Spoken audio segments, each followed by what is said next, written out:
invitados. Hoy damos inicio a la Comisión de Seguridad del Senado, hoy martes 2 de julio. Clean, clean. No tenemos la campana, pero la imitamos. Queda registrada la campana.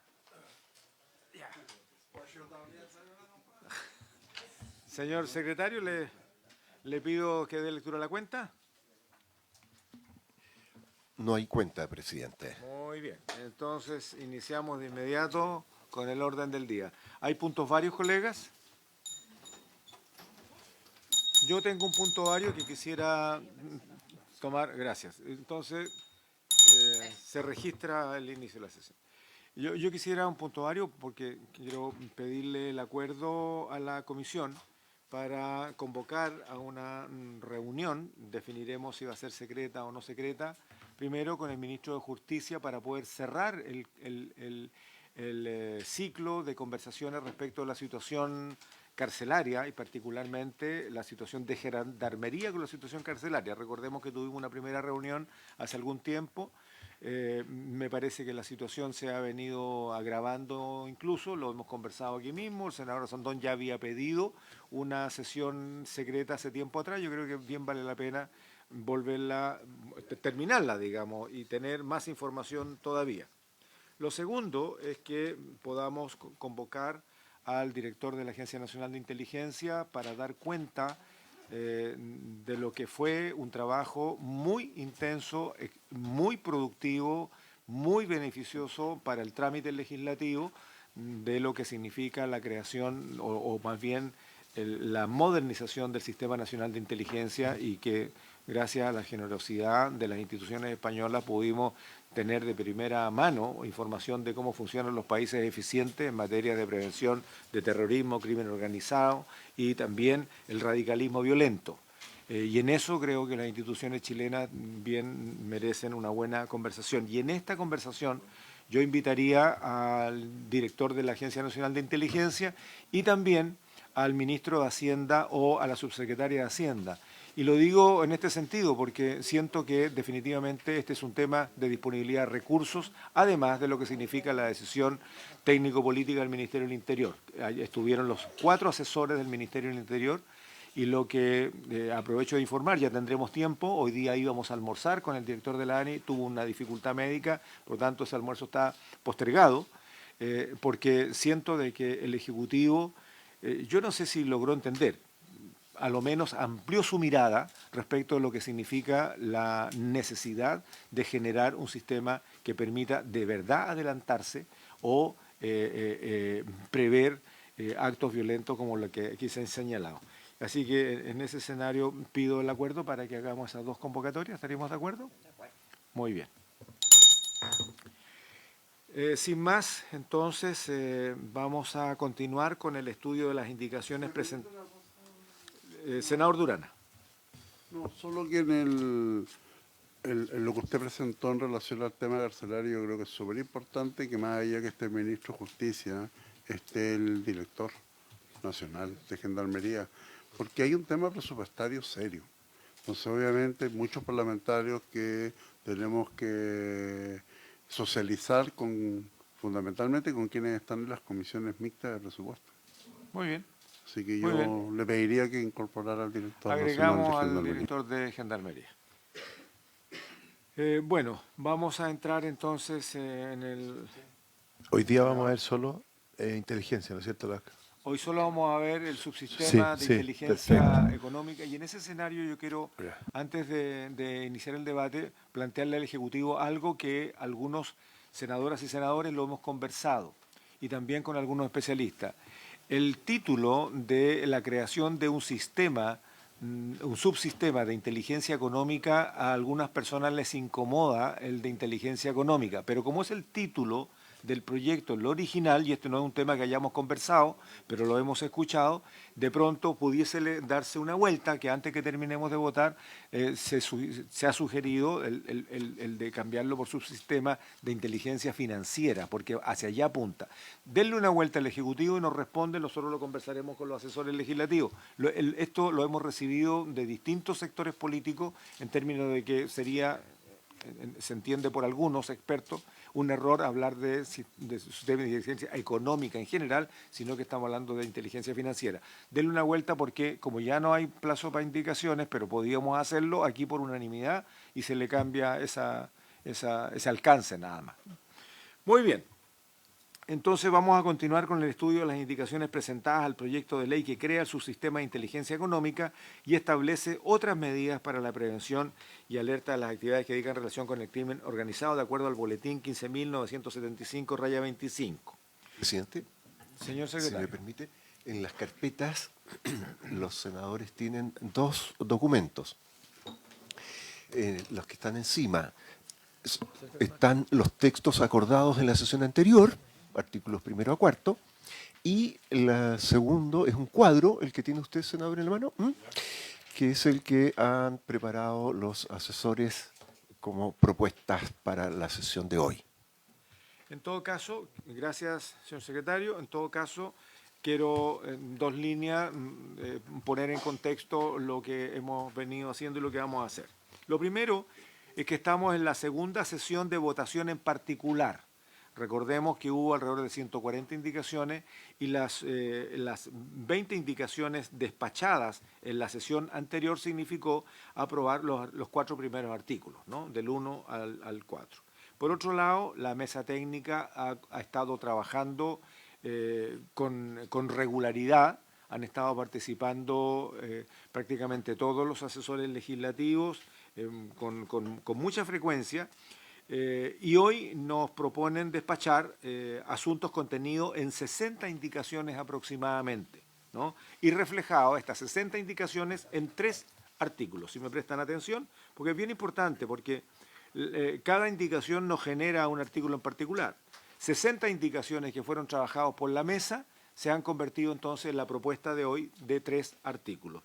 Y en eso tenemos 2 artículos que crean en el Servicio de Impuestos Internos, ese es un artículo, y otro artículo que crea en la Dirección General de Aduanas, ese es otro artículo, las unidades de inteligencia y análisis, ¿no? Luego tenemos un artículo, y en esto hay unanimidad, ojo, en estos 2 artículos hay unanimidad por parte de la mesa técnica y quienes hemos estado revisando también nos sumamos a esa unanimidad. Ahí hay un artículo más que modifica las normas del Código Tributario para que sea funcional al nuevo subsistema, ¿no? Y en esto hay unanimidad de todos, excepto en 2 indicaciones. Entiendo que una indicación del Ejecutivo, que a ver, y ahí le voy a pedir a Julián que más o menos la englobe, y luego una indicación del senador Durana, ¿no? Ahora, si llegamos a un acuerdo ahora en la sesión, pudiésemos de nuevo expresar la unanimidad en este artículo que tiene que ver con una discrepancia de la forma que ha presentado el Ejecutivo y también la del senador Durana. Esto se refiere a la indicación 24 del Ejecutivo, ¿no? Y la indicación 29 del senador Durana, que además de formalizar, además de los formalizados que pueden ser convocados, agrega los querellantes. Y ahí entiendo que el senador Durana tiene un punto. Pudiéramos despejarlo. Si no lo logramos despejar por unanimidad, lo tendremos que votar. Dicho esto, le pido entonces a Julián que nos explique este punto de discrepancia a continuación.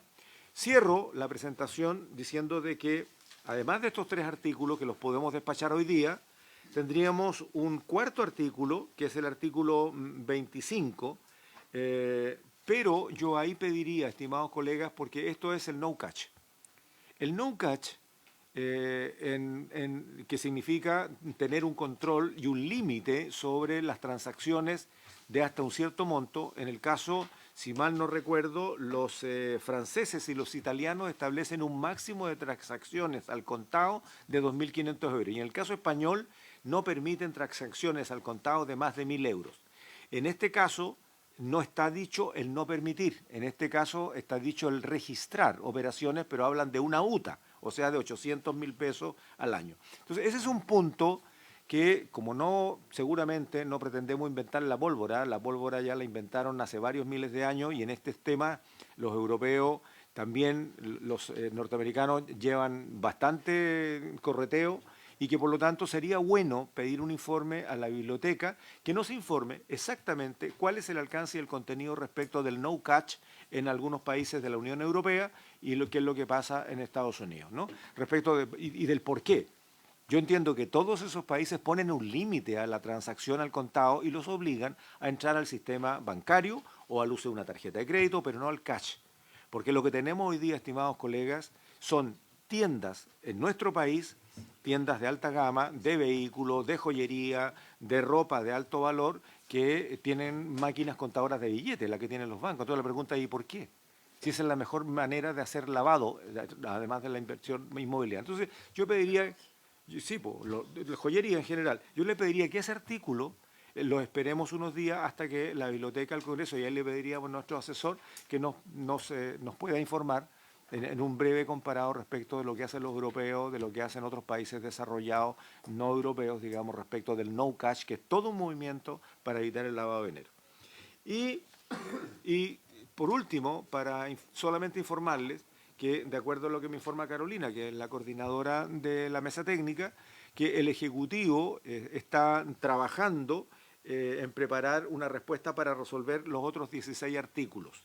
Y en ese escenario, entonces, el mismo plazo que necesita el Ejecutivo para resolver estos 16 artículos es el plazo que nosotros más o menos le pediríamos a la biblioteca que nos prepare este informe comparativo para resolver el artículo 25 y estaríamos pudiendo votar a la vuelta de la semana regional, que es ya la semana subsiguiente. O sea, tenemos una semana de plazo para que el Ejecutivo cierre y nosotros tener una semana de plazo para que la biblioteca nos entregue y estaríamos votando ya el resto del articulado que falta.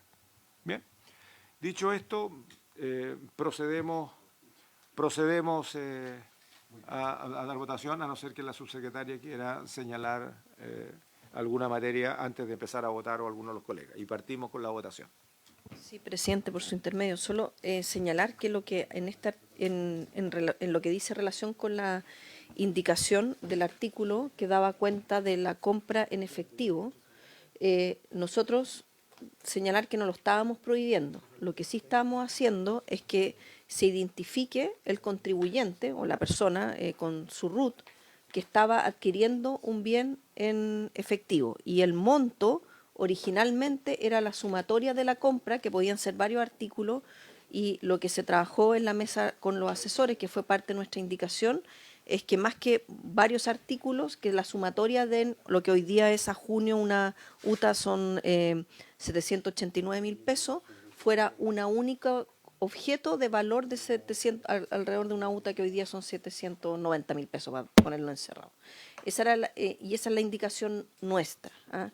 Eso sin perjuicio, por supuesto, de conocer la experiencia comparada, pero nos parecía que en nuestro caso teníamos que avanzar al menos en la identificación del contribuyente que está adquiriendo bienes en efectivo y por un cierto valor. Eso también tiene que ver con cuán masivo es el uso de medios de pago y que no puede ocasionar problemas para ciertos contribuyentes. Por eso es que se había avanzado en no prohibir, sino que en individualizar a la persona que hacía compra.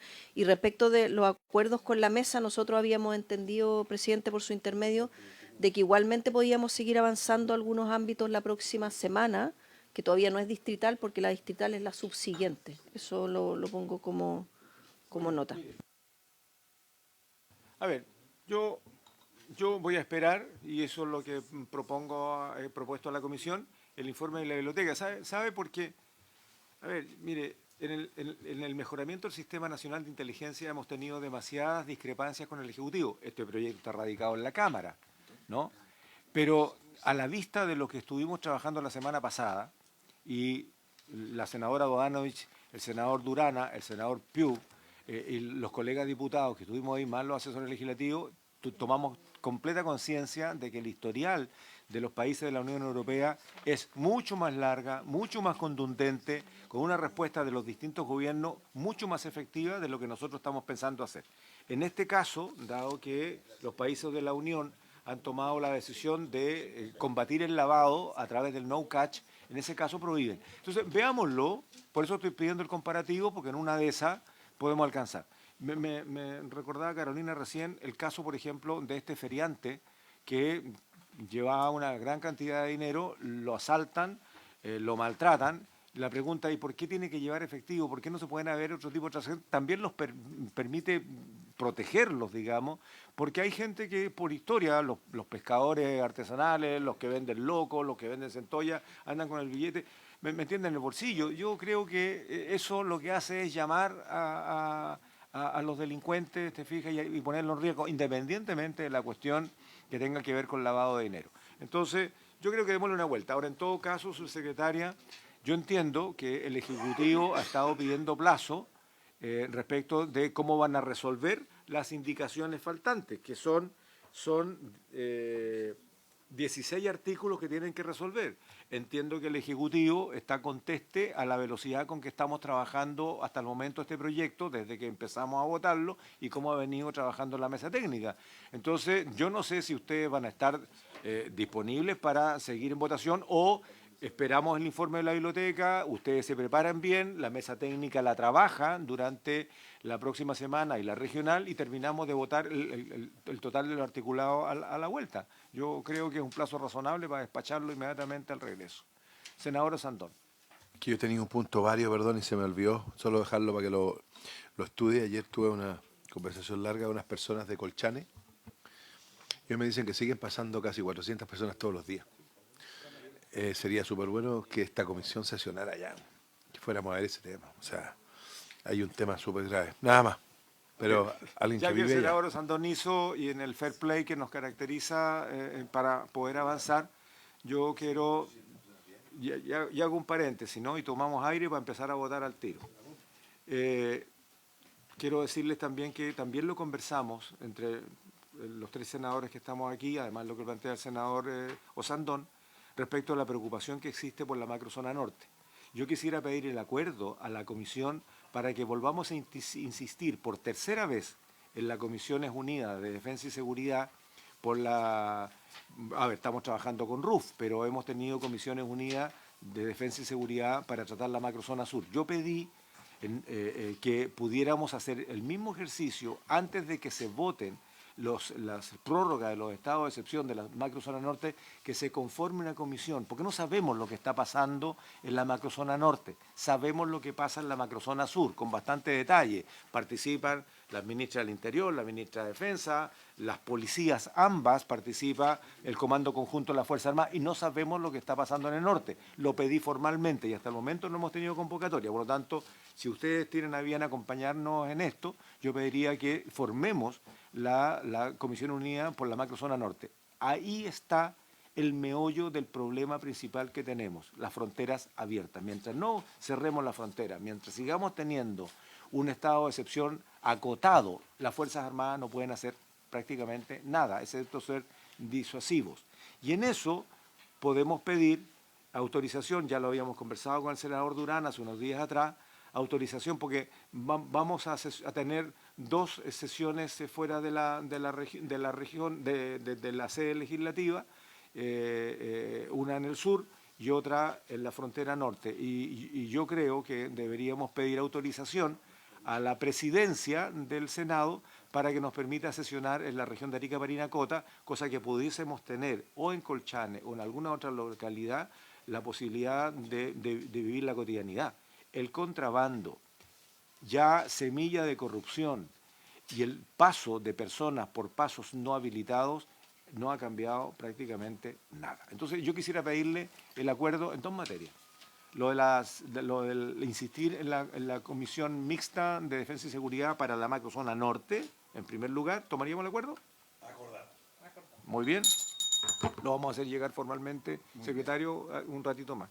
Y lo segundo es que vamos a pedir autorización para sesionar en la región de Arica a más tardar en el mes de agosto. ¿Ya? No queremos que se contamine con las elecciones ni con nada de eso. O sea, o es agosto, porque si no ya en septiembre ya autoridades pueden ser candidatos, en fin, que si eso nos pueden enredar. Entonces, mejor, porque tenemos que conversar con la comunidad. Entonces, en ese escenario pediríamos para que en el mes de agosto podamos sesionar, a más tardar, si no se pudiere, serían los primeros días de septiembre. Y hasta ahí. Senador Durana. Un poco siguiendo la línea de lo que ha planteado el senador Sandón, hubo la sesión secreta conjunta Sí, en el Comando Conjunto, sí.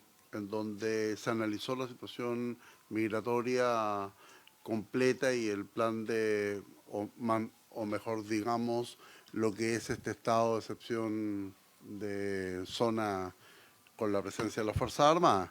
Entonces, me gustaría, Arica, porque obviamente, si además pudiese ir el Comando Conjunto Arica, para hacer un análisis completo de las fronteras. Porque en el caso de Colchane, tenemos una explicación, hay un punto que está directamente vinculado con nuestro país vecino Bolivia, en que no existe la reconducción. Entendamos que con Bolivia tenemos una relación a cero. En cambio, con Perú existe una mayor profundidad, pero en general, y esto sale en un reportaje del Mercurio, hay un exceso de control biométrico que permite a futuro después ser un incentivo para la residencia en Chile. Entonces, creo que en esta oportunidad me gustaría, dado que estuvimos en el Comando Conjunto de Iquique, que pudiese ser la región de Arica y Parinacota, pero con un informe especial de la situación que sucede en Colchane. Bueno, vamos a planteárselo al presidente del Senado. Tomaríamos el acuerdo entonces para hacerlo en la frontera norte y ahí definiremos los detalles, digamos, respecto de que podemos estar en Colchane, pero vamos a poder sesionar, porque pueden ser cosas distintas. Las sesiones en ciertos lugares es escuchar a la comunidad, trabajar con la autoridad local, recoger información, pero también podemos asistir a terreno en algunos puntos críticos. Senador, ¿sobre el punto? Sí. No, mira, es que yo creo que claramente tenemos dos realidades completamente distintas. La relación que podríamos tener con Perú a la que tenemos directamente con Bolivia, aunque yo sé que hay mix en Arica y en Colchane solo con... Más que a lo mejor hay que estudiarlo, más que a lo mejor la comisión puede ser una comisión en terreno y ir a los dos lugares y visitar realmente y ver esto para tomar decisiones. Sí. Porque, mira, hay algo que dijo a la pasada el senador Durana, que a mucha gente le preocupa, que esto puede ser el tema de en el fondo, residencia de estos migrantes. Pero si eso es no hay otra solución. O sea, nos guste o no nos guste, se están entrando 500 personas todos los días. Pero cerramos la frontera. Son, para que no sí, sigan claro, entrando pero 500 todos por los eso, días. pero todos los que están adentro son inechables. Y si nosotros no asumimos esto, aquí va a haber un desastre social tremendo. Porque, o sea, así de claro. Entonces, y esto es de suma urgencia. Nosotros en la reunión que tuvimos allá, el trabajo que está haciendo la Fuerza Armada es extraordinario, pero sin un peso. Si todo lo que estamos haciendo, todas estas legislaciones, si no le ponemos tecnología, no le ponemos plata, no. Fíjese que en Colchane, presidente, hoy día hay 5 camionetas impecables, pero hay personal solo para usar una. Una. Y en esa una andan 3 personas. O sea, en el fondo, en terreno andan 3 personas. Es imposible controlar a este tipo de gente. Imposible. Y claramente, como el senador Durana lo sabe, y lo acaba de decir, la reconducción es imposible. ¿Por qué? Porque resulta que los que pasan de aquí para allá, los bolivianos los sacan a balazo. Pero los que vienen para acá son acogidos. Es una cuestión bien extraña. Eso hay que ir a verlo a terreno y buscar soluciones concretas. Si no, esto va a terminar mal.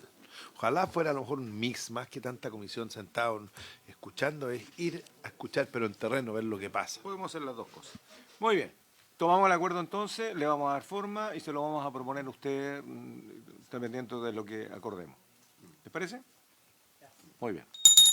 Tomamos el acuerdo, le haremos la presentación al presidente del Senado, entonces, en las condiciones y en las fechas, o en el marco de fechas sugeridas. ¿Ya? Ya, colegas, retomamos el tema, terminamos puntos varios, no hay más, hasta la próxima sesión, y iniciamos la votación del día de hoy. Señor secretario, usted nos ilustra. Muy bien. Como se ha señalado, en la sesión anterior se aprobaron 4 normas, las 4 primeras normas del proyecto de ley en discusión. De estos 4 artículos, 2 eran originales del proyecto, uno nuevo del Ejecutivo, que quedó como artículo segundo, que ustedes lo tienen a la vista, y otro originado en indicaciones de senadores, que tomó el número 4. Entonces, en este momento, yo sugiero ir a la página 15 del comparado, donde está el artículo 3. 15 del comparado, en que se consigna el artículo 3 que, por los acuerdos recién referidos, pasaría a ser artículo 5. Ahora, respecto de este artículo 5, los asesores han hecho una serie de propuestas que están en el documento complementario, en el cuadro, en donde se propone aprobar un conjunto de indicaciones.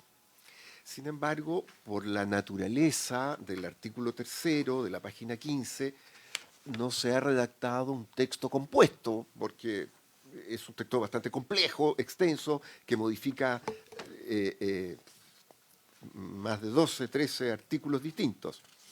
Entonces, yo propongo que ustedes opten por dos caminos. Uno, votar sobre las indicaciones que se sugieren aprobar en el cuadro, o previamente explicar por la mesa técnica el sentido, en resumen, de cuáles son, a qué apuntan.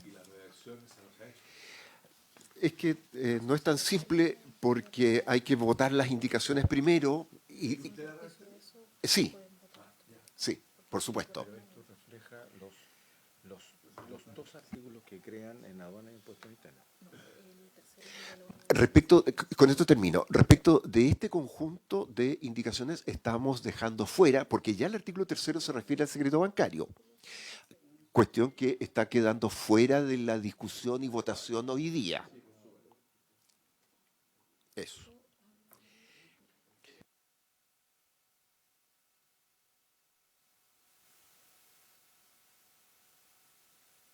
En la minuta de votación tenemos todo lo que hemos acordado, pero yo creo que lo vamos a ir votando en orden de acuerdo al contenido. Habíamos hablado de lo que crea las unidades de inteligencia y análisis en impuesto interno de la aduana, que yo creo que es el punto de partida. Veamos, senador Durán. Sí, presidente. Bueno, en esto existe acuerdo en la aprobación de estos artículos 3 y 4 que van a dar nuevos artículos que van a ser el 5 y 6. Estamos hablando de un total aproximado de 23 o 25 artículos, dentro de los cuales hay acuerdo en aprobar, hay otros que están en rechazar y otros que están superados por indicaciones. Y por lo tanto, creo que lo que para hacer una votación expresa es que finalmente vaya el señor secretario nos vaya proponiendo los artículos que tenemos acuerdo en aprobar, aquellos en rechazar y finalmente los que están superados para rápidamente sacar adelante esta votación. Sí, presidente, por su intermedio. Solo señalar que el artículo 3 se refiere completamente a cambios en la ley de la UAF. Lo digo a propósito de dónde se crea la unidad de inteligencia en el Servicio de Impuesto Interno, en realidad en el artículo 7, y porque ahí se modifica la ley orgánica del servicio, y lo que dice relación con, con la unidad de inteligencia al interior del Servicio Nacional de Aduana es el artículo 21. Entonces, el primero es el 3, que modifica a la UAF.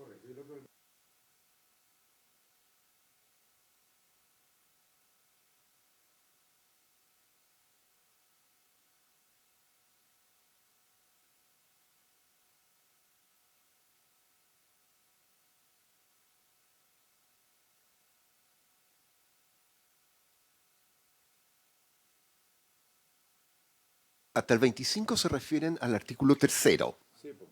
Ya. Y habría acuerdo en aprobar. Por lo tanto, hagamos votación ejecutiva. Si ya la mesa técnica trabajó, no vamos a empezar a repetir lo que son estas 25 indicaciones, sino que hay acuerdo en aprobar. Todos estamos sabidos de qué se trata. ¿Ya? Estaríamos listos. Artículo 3. ¿Sí? Con una aclaración. Sí. Presidente, si me permite. Sí, señor. Entonces, usted pone en votación estas primeras 25 indicaciones. Si fuera así, yo quiero destacar que dentro de este conjunto de las primeras indicaciones que van de la 4 a la 25, están la número 13, la número 22, la número 23, que deberían rechazarse. Ese es el acuerdo. La idea es que lo que esté en este cuadro hasta el número 34 se cumpla como usted dice lo que usted tiene. Como dice, Lo que se acuerda, lo que se rechaza. Claro, exacto. bueno, Lo que ha dicho Julián, lo que pasa es que perdón.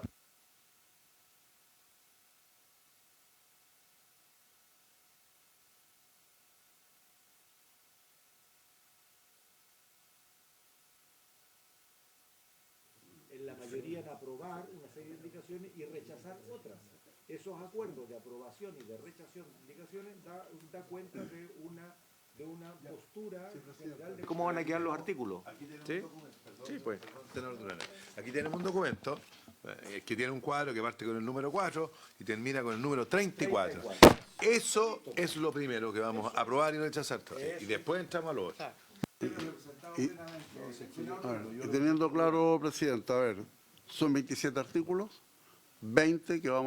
son 20 artículos que vamos a llamar a aprobar, porque hay acuerdo, son 6 que vamos a llamar a rechazar, y uno que está superado por otra indicación. Ese es el punto. Sí. Y eso concuerda exactamente con el número de artículos que la Comisión Técnica Eso es. ha estudiado. Eso es. Tal cual. Tal cual. En votación. Vamos a votar las 34 indicaciones que están señaladas en el cuadro, porque hay acuerdo en aprobar algunas y rechazar otras. Pero hay Exactamente. acuerdo. Listo. sí, muy bien. Sin embargo, Pero- yo les quiero pedir un minuto de comprensión. Tranquilidad. Sí, para los efectos de registro y para evitar confusiones posteriores, yo quiero leer simplemente los numerales para consignar. Claro. En el acta y la historia de la ley. ¿Hay acuerdo, consulta la Secretaría a la Comisión, para aprobar las indicaciones 4, 5, 11, 12, 14, 15, 17, 18, 19, 20, Está superada por la Está superada. 17. Está superada por la 17. De tal manera que estamos de acuerdo. Claro, bueno, que ahí hay, por ejemplo, ahí hay un problema. Ahí hay un problema. ¿Qué significa superada? La ponen aparte. pues. Muy bien, muy bien. Perfecto, 18. 17 estamos. No, si me permiten terminar, la 19 aprobar, 20 aprobar, 21 aprobar, 23A aprobar, 24A aprobar y 25 aprobar. Sí, ¿Hay acuerdo? acuerdo. Sí, muy bien. Entonces, ¿hay acuerdo en rechazar las indicaciones 13, 18, 22 y 23? Hay acuerdo. Sí. Muy bien. Con estos dos acuerdos, la Secretaría va a componer el texto del artículo 5. Ok. Muy bien. Pasamos al artículo 6. Perdón, Perdón, secretario, presidente. La 26 hay que incorporar una frase, fundada, la palabra, comillas, fundada en el inciso tercero para coger la indicación que viene después. Entonces quedaría, ahí está para que lo lea al pie. Claro, lo que pasa es que esa indicación El 5 hasta el 25. hasta el 25. Claro, ya, perfecto. Ahora sí, senadora, Listo. vamos a considerar su observación, que es pertinente, efectivamente, y se refiere al artículo siguiente, que pasaría a ser el artículo 6, que está en la página 40 como número 4, pasa a ser artículo 6, con el texto que surgiría de la aprobación de las siguientes indicaciones.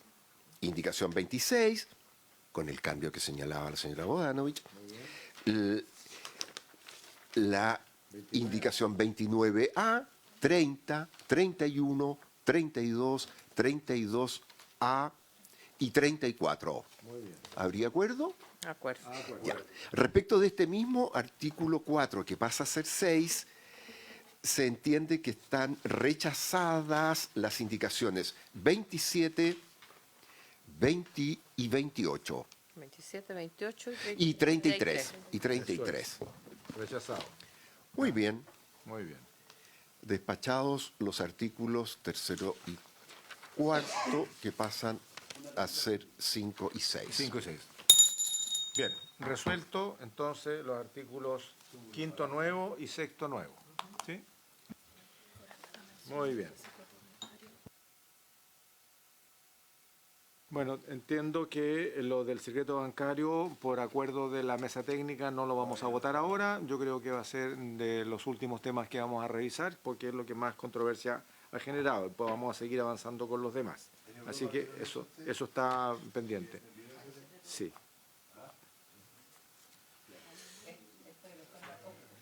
Muy bien. Seguimos, señor secretario. ¿Cómo no? Segundo paquete de votación. Corresponde, en consecuencia, abocarse a considerar las indicaciones 24, que está en la página 31 del comparado, y la indicación 29, que está en la página 43. Se trata de dos asuntos o temas en los que no existe acuerdo unánime. Habría una mayoría, pero se ha solicitado abrir debate sobre las indicaciones 24, que se refiere a la posibilidad de que el Servicio de Impuestos Internos publique, la UAF, perdón, publique información de sentencias judiciales ejecutoriadas con fines académicos o educativos. Y la 24 y la 29, indicación del senador señor Durana, que se refiere a la posibilidad de que el querellado pueda ser citado a comparecer ante el Servicio de Impuestos Internos.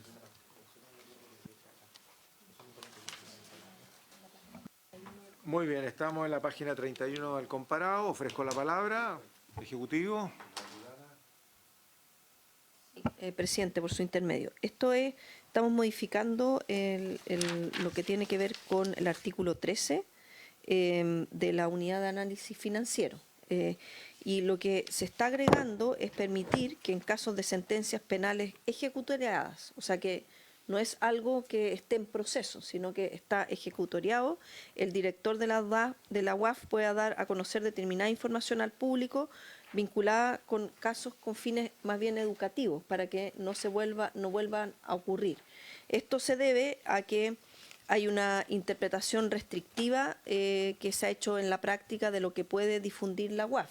Ahora, se entiende que estos son sentencias ejecutoriadas, por tanto, son públicas. Lo que pasa es que aquí es además permitir que se publique para la UAF para fines educativos. La UAF forma parte de distintas mesas a propósito de lavado activo y terrorismo y financiamiento del terrorismo. Entonces, el poder tener estos casos publicados puede ayudar a que no se vuelvan a repetir de alguna forma. Y al ecosistema completo, porque no solo a la propia UAF, sino al ecosistema que incorpora Ministerio Público y también las personas que estudian distintos ámbitos en la academia. Por tanto, no vemos que se esté vulnerando nada, sino que solo mejor información siempre positivo. Senador Osandón. A mí lo único que me preocupa acá es el nombre de la persona, porque en el fondo, claro, cometió un delito, pero lo pueden condenar para siempre. O sea, una cosa es dar esta información sin nombre, el caso, pero otra cosa es que lo den con nombre y apellido. O sea, queda marcado ahí difundido, porque nadie anda investigando estas cosas. Entonces, ver cómo resguardar lo que ahora es todo derecho, el derecho al mejorar, al reivindicarse y no quedar ahí como caso con nombre y apellido. Eso es lo único que me preocupa a mí. nada Muy más. bien. Bueno, en todo caso, una vez que una persona ha sido condenada, la información es pública, digamos, así que tienen acceso. Pero en la práctica, presidente, de lo la que quise difusión. explicar es que uno no lo ve. Son re pocos los lateros que se dan cuenta en buscar eso. O sea, pero si usted lo pone como ejemplo y todo el tema, que tiene razón la subsecretaria, puede servir. Pero ¿cómo hacerlo para que eso vaya sin nombre? Porque si va con nombre, lo digo no porque quiera defender al, entre comillas, delincuente, sino que a lo mejor la persona se da cuenta, se busca reivindicar, pero queda con una chapa tremenda.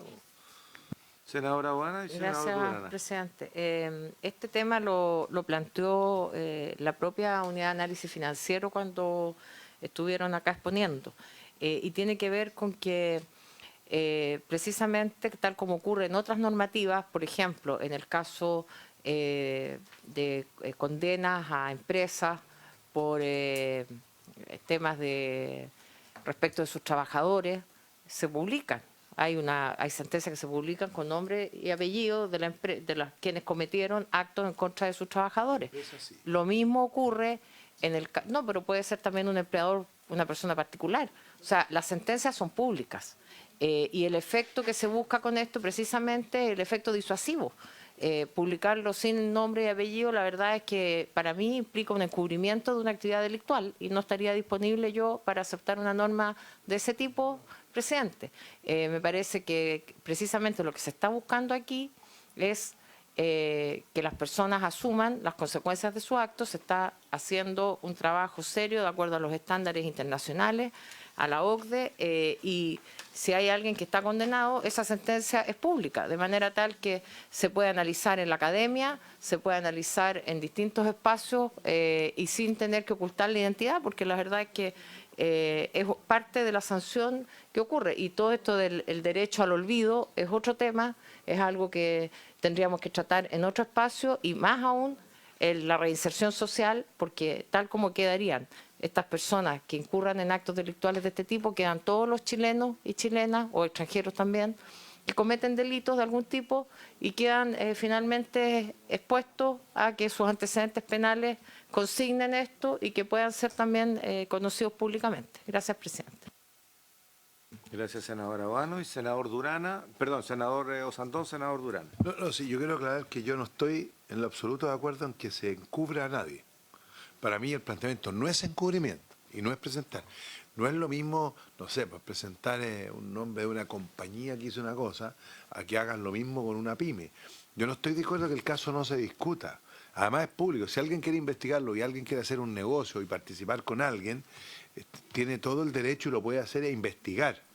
Otra cosa es que esto se difunda como ejemplo. Porque uno puede difundir esto como ejemplo, mire, se hizo tal y tal cosa como ese delito. Pero ese ejemplo que puede haber pasado un tiempo con nombre y apellido, lo que le están poniendo es reventarle la posibilidad de reivindicar a una persona que perfectamente puede haber cometido un delito y bueno, y con la sanción y con todo, dijo nunca más.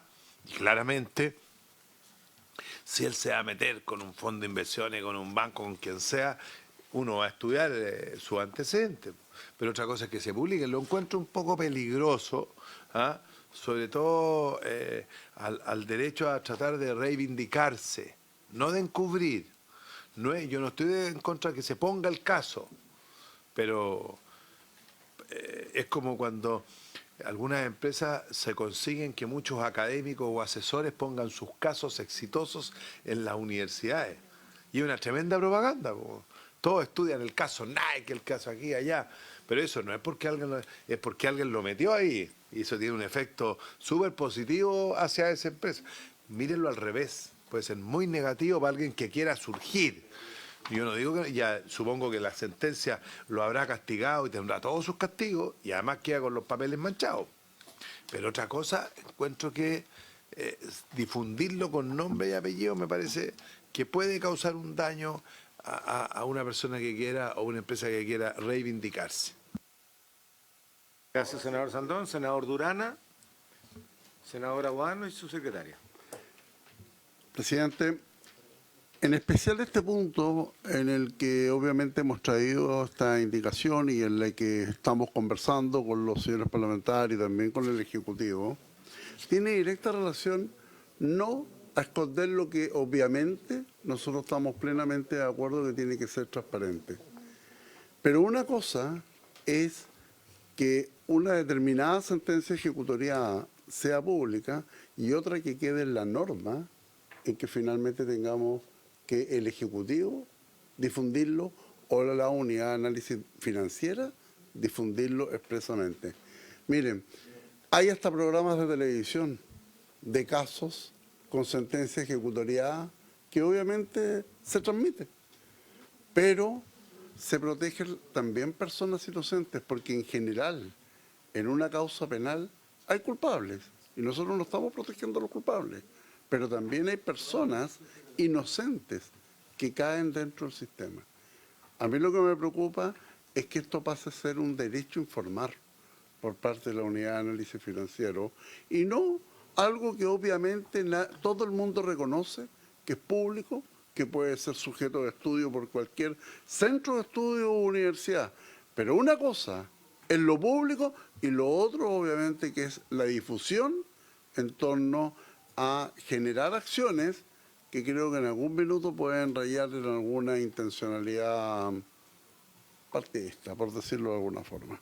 Gracias, presidente. Gracias, presidente. Mire, yo voy a leer la indicación, porque siempre es bueno ver el tenor de lo que estamos discutiendo. Asimismo, podrá, no deberá, podrá dar a conocer determinada información para fines educativos sobre casos que ya se encuentran con sentencia penal ejecutoriada. La sentencia penal ejecutoriada es pública, se lee públicamente en la audiencia, de la cual muchas veces se transmiten, sobre todo en casos bullados o de connotación nacional. Por lo tanto, aquí el derecho a la privacidad no está en cuestión.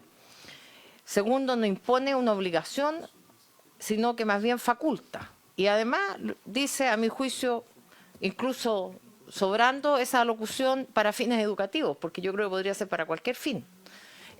No sé, tal vez el Ejecutivo, no, presidente, por su intermedio le pido que explique qué serían los fines educativos. Yo creo que una sentencia, porque aquí no estamos hablando, presidente, colegas, de personas que estén dedicados a la actividad empresarial. Yo creo que hay una confusión respecto a quién es el sujeto al que estamos aludiendo con esta norma. Y estamos aludiendo a aquellos que van a ser condenados por delitos tan graves como los que se señalan en esta ley. Crimen organizado, asociaciones delictivas o criminales, lavado de activos o delitos terroristas, previa notificación al UAF. Entonces, la verdad es que aquí no estamos hablando de personas que ejercen una actividad comercial y creo que ha sido la discusión que se ha enfocado mal desde el punto de vista de los medios en relación también al levantamiento del secreto bancario. El sujeto investigado aquí es un sujeto que está siendo investigado por este tipo de delitos. Entonces, cuando es alguien castigado, que pasó el estándar de prueba de un juicio penal, donde hay que tener un alto estándar, como sabemos, porque muchas veces los juicios no logran esa comprobación fáctica. Bueno, si se logra probar en juicio que hay personas que incurrieron en este tipo de delitos, en la situación en que nos encontramos hoy día y viendo todo cómo funciona el sistema del crimen organizado con el financiamiento, yo creo que no solo pediría yo que fuera para fines educativos, sino para que se conozca realmente quiénes son las personas que están condenadas. Aquí no hay una condena por colusión, no hay una condena por infracción a las normas de compras de las compras públicas. Estamos hablando de delitos y delitos graves, presidente. Gracias. Sí, presidente, por su intermedio. Lo que aquí estamos es el segundo inciso que se está modificando del artículo 13 de la UAF. Y me gustaría leer el primer inciso porque da cuenta y el inciso completo segundo como es hoy día. Porque el primer inciso del artículo 13 lo que dice es: el que preste servicios a cualquier título para la unidad de análisis financiero deberá mantener en estricto secreto todas las informaciones y cualquier otro antecedente que conozca en el ejercicio de su cargo y que se relacione directa o indirectamente con sus funciones y actividades.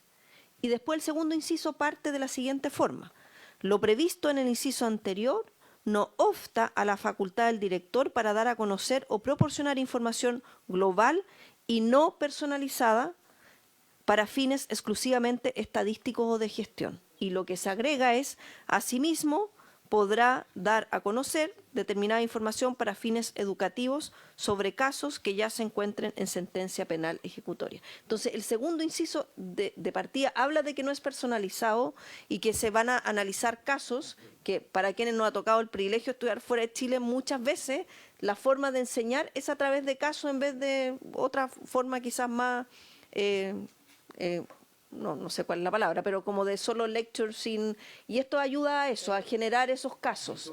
Y por tanto no es personalizado, por eso quise leer el segundo inciso, que es donde se está agregando esto, que no es... que creo que de esa forma las dos aprehensiones que levantan tanto el senador Durana como el senador Osandón no son del caso acá, porque es respecto de información no personalizada. Más allá de que, por supuesto, comparto todo lo señalado con la senadora Bodanovich, pero eso es lo que habla, porque nos estamos circunscritos a delitos de crimen organizado, de lavado de activos, de financiamiento del terrorismo. Muy bien, procedemos. ¿Quién? Ah, sí, po. El del café. Entonces ese podría ser Aquel, eventualmente sujeto de esto. seguro. Señor secretario. Muy bien. Estamos refiriéndonos a la indicación 24. 24-29. La indicación 24 en la página 30. La del Ejecutivo. Vamos a votar la indicación del Ejecutivo. El presidente está poniendo en votación. Una pregunta que estaba conversando con el asesor para la subsecretaria por su intermedio. ¿Esto restringe, o sea, todo esto, porque sobre la base del crimen organizado, podría la senadora Bodanovich tener razón, pero esto es solo para eso o puede ser un caso abierto, puede ser que no sea crimen organizado? Porque usted me dice que estamos, claro, si vamos a poner el ejemplo del caso de un narcotraficante, estoy de acuerdo. 2:30. O sea, ¿no podrían hacerlo en otros?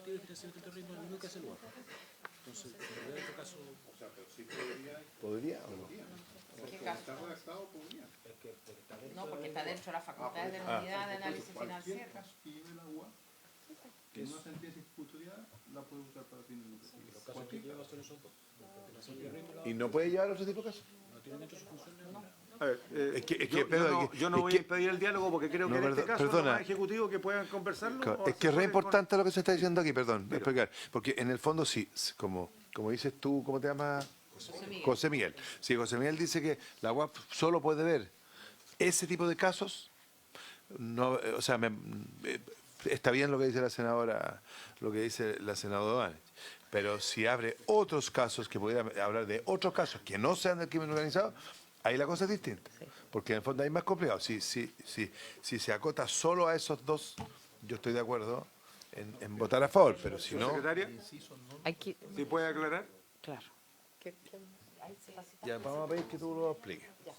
Bueno. Después le podemos pedir, Sí. después de que hable la subsecretaria, pedirle que los dos asesores, que uno tiene un punto de vista y otro punto de vista, puedan explicar sus argumentos para que nosotros votemos informados. Muy bien. Gracias. Secretaria. Sí. El artículo primero, que es parte de la ley de la UAF y que de hecho ya se aprobó la indicación, establece que la UAF se crea la unidad, previene e impedir la utilización del sistema financiero y otros sectores de la actividad económica para la comisión de algunos de los delitos descritos en el artículo 27 de la ley de la UAF y del artículo 8 de la 18314, que es la de terrorismo. Y el artículo 27 de la UAF, espérate, ahora me lo perdí,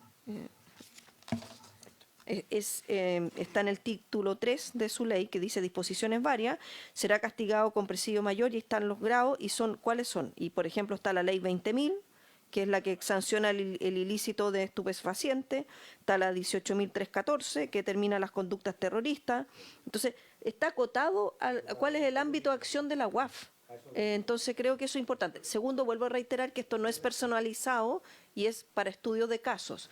Lo que le ocurre a la UAF sin esto es que cuando ha querido publicar estos casos para una mejor comprensión y estudio, no ha podido porque se dice que solo es para estadísticas y gestión, cuando en realidad no creemos que haría mucho más útil para todos el poder estudiar casos y no son personalizados, como lo señala el segundo inciso del artículo que se está indicando.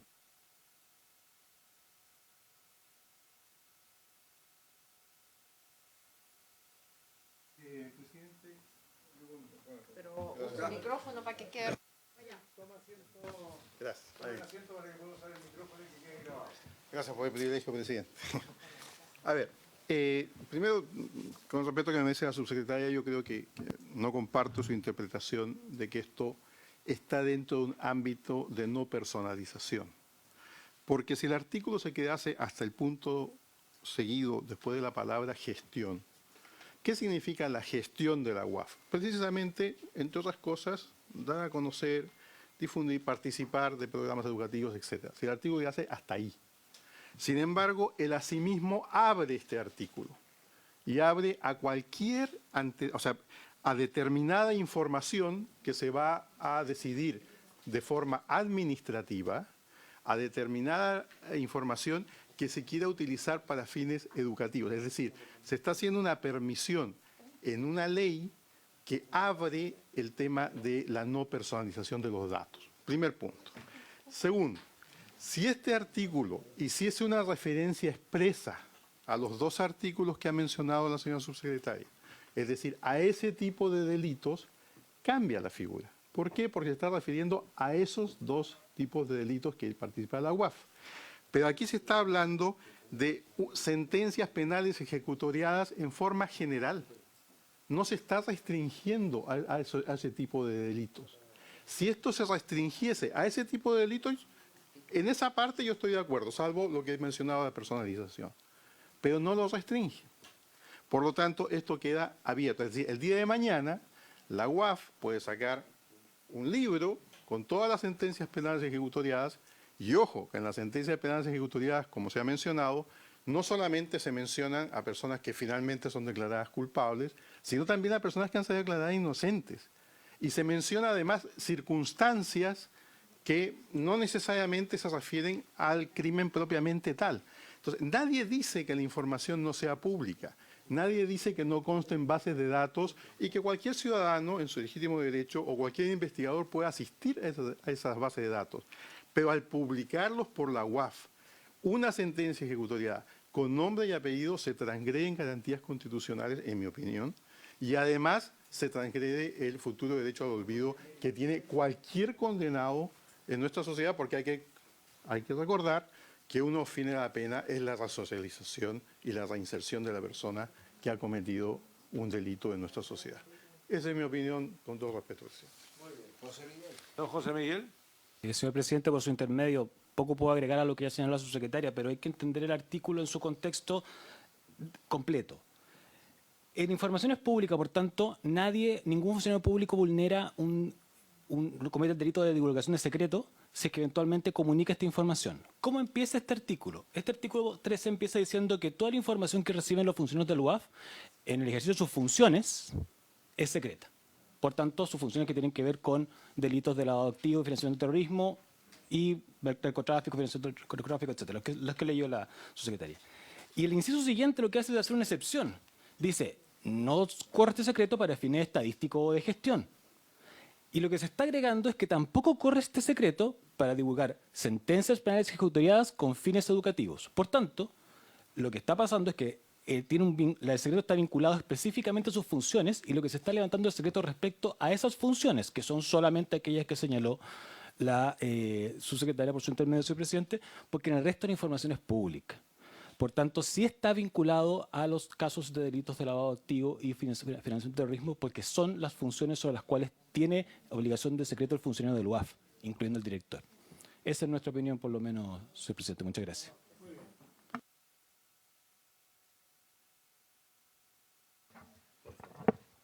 Gracias, presidente. No, solamente lo que mencionó la subsecretaria y José Miguel, estoy plenamente de acuerdo. Y agregar que si fuera el caso que no se pudieran publicar, o más bien que transgrediera un derecho constitucional, fundamental, el publicar una sentencia, no se podría acceder tampoco a las bases jurisprudenciales de la Corte Suprema, ni a ningún otro tipo de información académica que ya existe respecto de otro tipo de delitos, por ejemplo, homicidios, etcétera, que son usados en las universidades especialmente para poder formar abogados, que pueden usar también los fiscales cuando se están formando para poder perseguir defensores, en fin, todo el sistema que accedemos a este tipo de datos no para vulnerar las garantías constitucionales de la persona, del condenado o de otros participantes, sino con fines meramente educativos. Así que eso en el fondo. Presidente. Senadora Bodano. Muy brevemente, muy brevemente, para señalar que además de que creo que el tenor de la ley es bastante claro, que se está haciendo una excepción para fines educacionales y que tiene que ver con sentencias penales ejecutoriadas que son públicas, de manera tal que, a mi modo de ver, esta norma incluso está de más, porque creo que dentro de las facultades de la Unidad de Análisis Financiero está perfectamente permitido hacer eso, pero entendiendo que es para que quede expresamente, está bien, pero aquí existen normas constitucionales. Existe la nulidad de derecho público. Es decir, si la Unidad de Análisis Financiero se excediera en las atribuciones, porque es lo que ha dicho por su intermedio el asesor, no sé el apellido de él, Quiroga, que pensando o presumiendo la mala fe de la Unidad de Análisis Financiero, que tiene un ámbito acotado de acción en lavado de activos y en financiamiento del terrorismo. Ese es el ámbito de acción de la Unidad de Análisis Financiero, por lo tanto, ¿en qué hipótesis podría excederse en su aplicación? Y eventualmente, si se excediera, existen el artículo 6 y 7 de la Constitución nuestra que impiden aquello y que ese acto sería nulo absolutamente. De manera tal que creo que es importante que se entienda el contexto en que estamos dictando esto.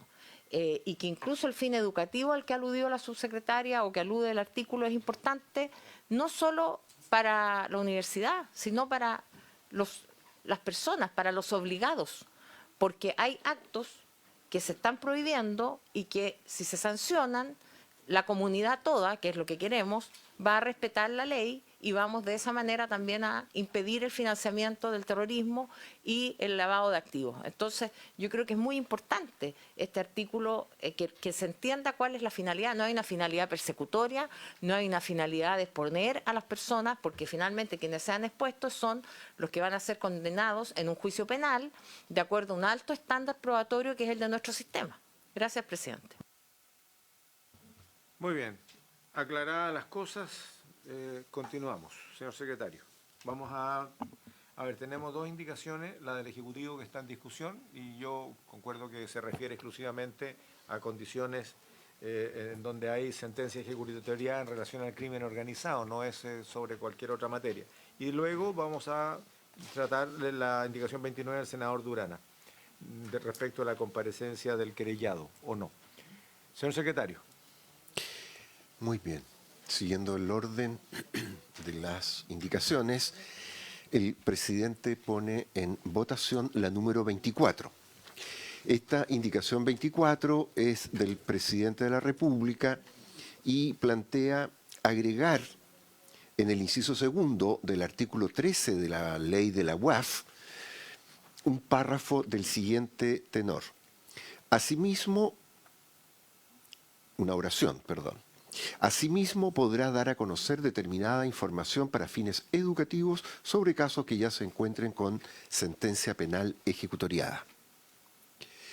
Senadora, señora Bodanovich. A favor. Senador Osandón.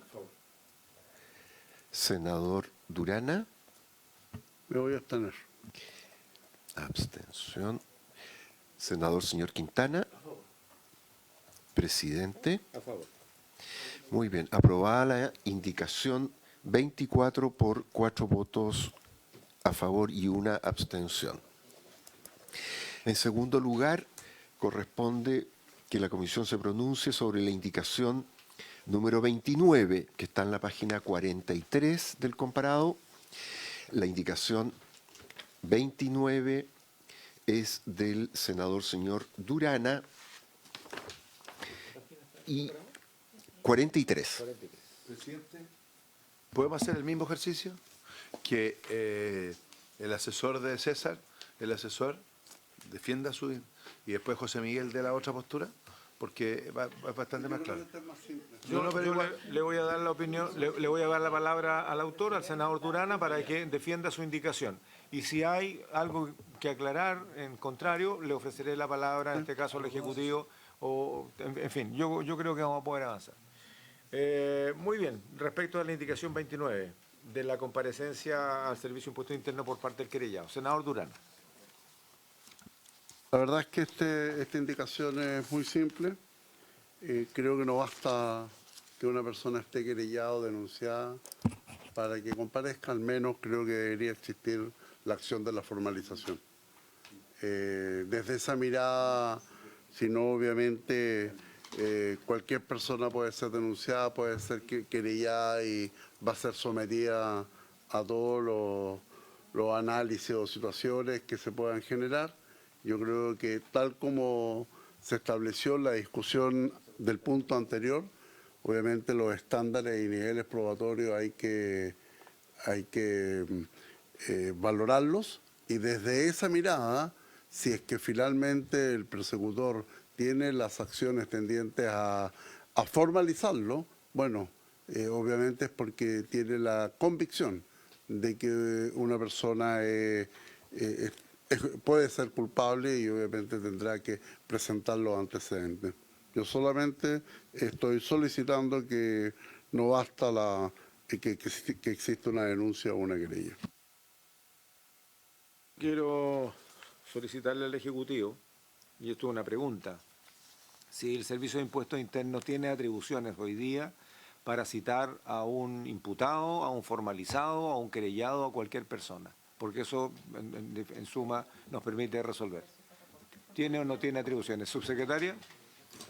Sí, presidente, por su intermedio. El artículo actualmente, en la letra D, dice que el contribuyente esté formalizado o acusado conforme al Código Penal por delito tributario o sea condenado por este tipo de delito mientras cumpla su pena. Por tanto, puede convocarlo solo en el caso en que esté condenado o formalizado. ¿Por qué se está agregando querellado? Porque, como es sabido, ¿no es cierto?, la querella sea frente al Ministerio Público y las causas por delito tributario tienen un promedio de formalización de 3 años. Por lo que no se puede ejercer ninguna medida de parte del Servicio de Impuesto Interno durante esos 3 años. Pero de acuerdo al artículo 8º ter del Código Tributario, se requiere, por ejemplo, que el Servicio de Impuesto Interno pudiese suspender, diferir o revocar, por ejemplo, lo que tiene que ver con la autorización de emitir documentos tributarios. Entonces puede pasar un periodo muy largo de tiempo donde otros ámbitos que tienen que ver, por ejemplo, con el artículo 8º ter del Código Tributario, no se puede hacer ningún tipo de acción. Y a eso se refiere especialmente con suspender, diferir o revocar la emisión de documentos tributarios. Entonces esa persona como que queda congelada en el espacio de tiempo porque puede terminar no siendo formalizado, pero no puede hacer ninguna acción en relación a otros ámbitos del Código Tributario. Y esa es la razón por qué se pone y se agrega querella. Pero los otros 2 ámbitos hoy día ya están en la actual letra D.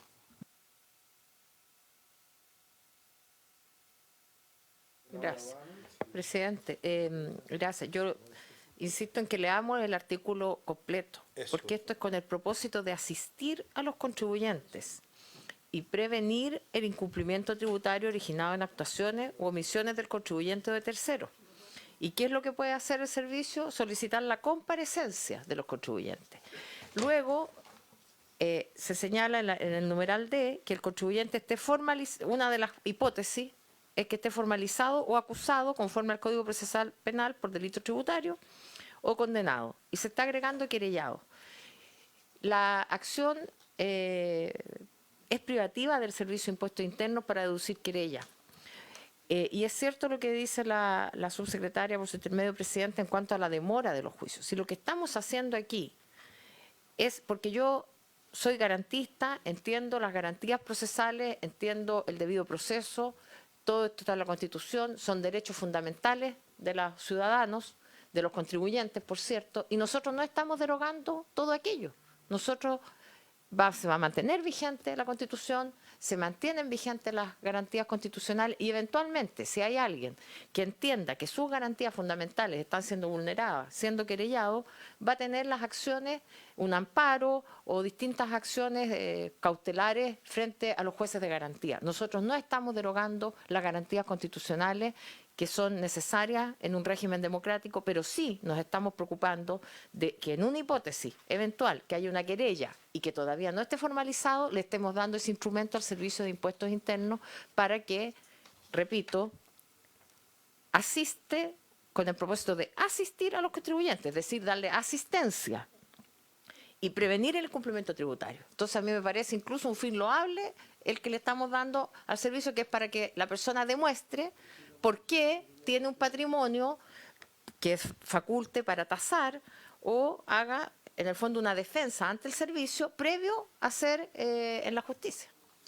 Gracias, presidente. No sé si la subsecretaria podría contestar, pero yo creo que la función de asistir, de citar, de prevenir, eso el Servicio de Impuestos Internos lo hace. Cita a un contribuyente, pero no sé por qué tiene que contar con la figura querellado. Ahora, si se querella es porque ya lo citó anteriormente, lo asistió, previno y se generaron todas las condiciones. Yo no, de verdad desconozco cuáles son las restricciones que pueda tener el Servicio de Impuestos Internos. Es decir, ¿qué es lo que gana con la figura querellada mientras se formaliza? Si yo creo que finalmente ya lo asistió, e incluso sin ser querellado puede congelar la emisión de facturas y puede congelar el normal desarrollo de la actividad económica que desarrolle esta persona que el día de mañana puede ser sujeto a alguna formalización.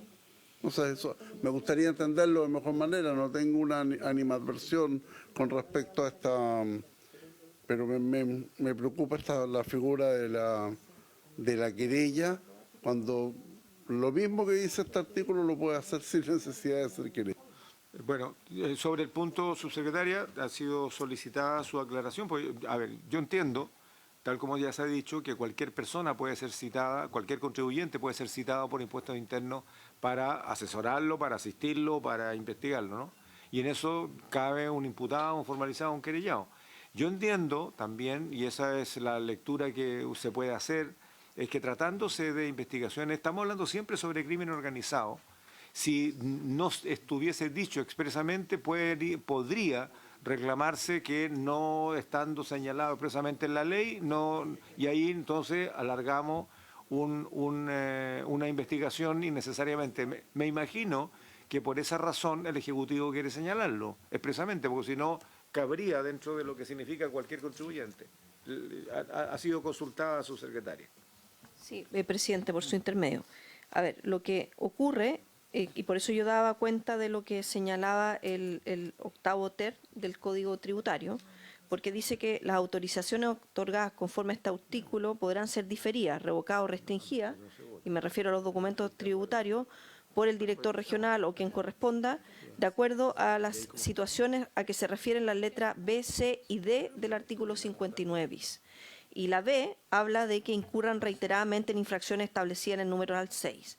La C habla de, con base antecedente en poder de los servicios, se determine fundadamente que el contribuyente no mantiene instalaciones mínimas, etcétera. Y la D, nosotros consideramos que es importante para efectos del contexto de que estamos discutiendo este proyecto de ley, que es contra el crimen organizado, que efectivamente se agregue querella para que el servicio pueda bloquear la facturación si corresponde.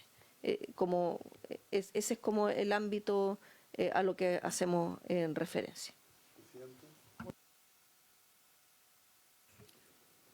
Si existe sospecha, ¿no lo puede bloquear el Servicio de Impuestos Internos? ¿Solo puede hacerlo bajo querella?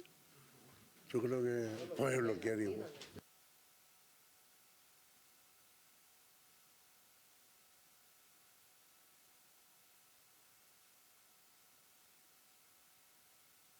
Sí, presidente, por su intermedio.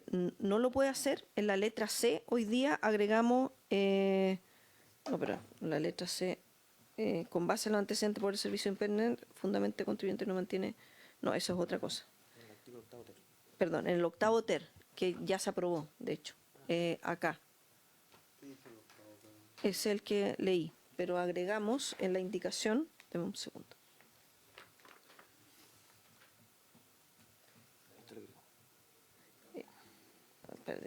Yo creo que es importante leerlo completo, pero fue parte de lo que hubo acuerdo previamente y que se aprobó, donde se agregaba al artículo octavo ter, que parte hacía, para que entendamos de qué estamos hablando, los contribuyentes tendrán derecho a que se autoricen los documentos tributarios que sean necesarios para emitir su giro o actividad, en caso que los contribuyentes que por primera vez deben emitir dichos documentos, la autorización procederá previa entrega de declaración jurada y un conjunto de razones. Y se agrega la autorización señalada en el inciso primero del presente artículo, es decir, la autorización para los documentos tributarios que sean necesarios para establecer su giro o actividad. Dice, la autorización señalada en el inciso primero del presente artículo podrá ser diferida, revocada o restringida de manera preventiva y provisoria por la Dirección Regional mediante la resolución fundada cuando existan antecedentes que la emisión de documentos tributarios pudiesen servir para la comisión de uno o más delitos cometidos en el artículo 97, etcétera. Y después se agrega un segundo inciso, la autorización también podrá ser diferida, revocada o restringida de conformidad a lo establecido en el inciso anterior, cuando a partir de la información entregada a otro órgano existan antecedentes de que está siendo utilizada por el sistema tributario para la comisión de delitos vinculados al crimen organizado. Y hay un tercer inciso además que se agregó, que dice lo dispuesto en los incisos anteriores es sin perjuicio de emitir la resolución a la que se refiere el inciso siguiente, así como el procedente dentro de los 60 días hábiles. Y eso ya se votó y se aprobó, entonces nosotros entendemos que esto ayudaría también a los efectos cuando existe una querella, porque, como digo, en el inciso anterior del que son las autorizaciones otorgadas en el inciso podrán ser diferidas, bla, bla, aparece mencionado este artículo en sus letras B, C y D, y en la D no está agregado querella. Eso es como la explicación, no sé si fue media enredada, pero era un poco... Estimados colegas, estamos en hora de concluir esta sesión. Alcanzamos a votar esto. Teníamos un tercer paquete de acuerdos. Si nos apuramos lo podemos hacer. Son superadas alrededor de 10 o 12 indicaciones en el tercer paquete. Y en el cuarto paquete no tenemos acuerdo. Procedemos a votar. El presidente pone en votación la indicación número 29 del senador señor Durana, que propone suprimir la palabra querellado en la letra D del artículo 59 bis. Senadora señora Bodanovich. Perdón, hay que aclarar qué es lo que se vota a favor y qué es lo que La indicación estamos votando. Estamos votando la indicación. Claro, se vota la indicación 29 que suprime la expresión querellado, de manera que solo de manera que el servicio solo